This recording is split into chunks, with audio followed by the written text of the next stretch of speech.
Trump says world has 10 days to see if Iran agrees deal or bad things happen. President Donald Trump says the world will find out over the next, probably, 10 days whether the US will reach a deal with Iran or take military action. At the inaugural meeting of his Board of Peace in Washington, D.C., Trump said of negotiations with the Islamic Republic about its nuclear program, "We have to make a meaningful deal, otherwise bad things happen." In recent days, the U.S. has surged military forces to the Middle East, while progress was also reported at talks between American and Iranian negotiators in Switzerland.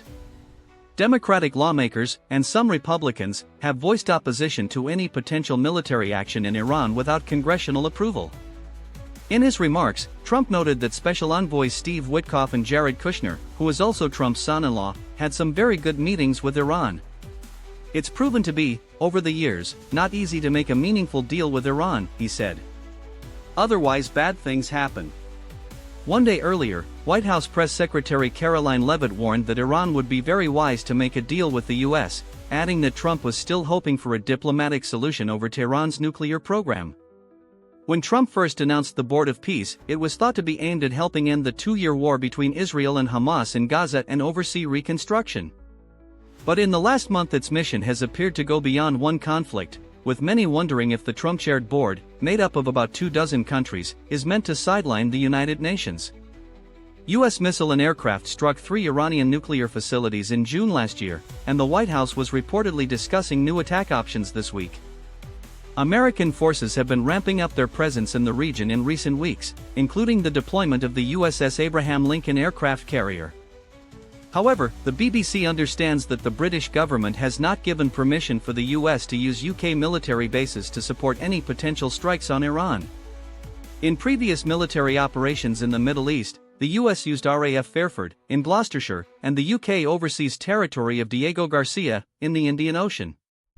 Satellite images have also shown that Iran has reinforced military facilities, and the country's supreme leader, Ayatollah Ali Khamenei, has posted messages to social media threatening U.S. forces. The U.S. president constantly says that the U.S. has sent a warship toward Iran. Of course, a warship is a dangerous piece of military hardware, one of Khamenei's posts read. However, more dangerous than that warship is the weapon that can send that warship to the bottom of the sea. Several members of U.S. Congress have expressed opposition to any military action against Iran. California Democrat Ro Khanna and Kentucky Republican Thomas Massie have said they will try to force a vote on the matter next week, citing the 1973 War Powers Act. The act grants Congress the ability to check the president's power to commit the U.S. to armed conflict. "A war with Iran would be catastrophic," Khanna posted on social media. Iran is a complex society of 90 million people with significant air defenses and military capabilities. He also said thousands of U.S. troops in the region could be at risk of retaliation. The chances of passage in both chambers of Congress are not strong.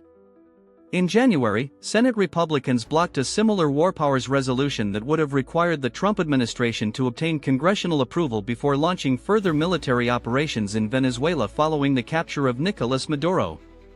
Former President Barack Obama said in an interview that he thought aliens were real, given the vastness of the universe, but clarified he was guessing. More is being learned about the victims even as recovery efforts continue in California's Lake Tahoe backcountry after a deadly avalanche this week.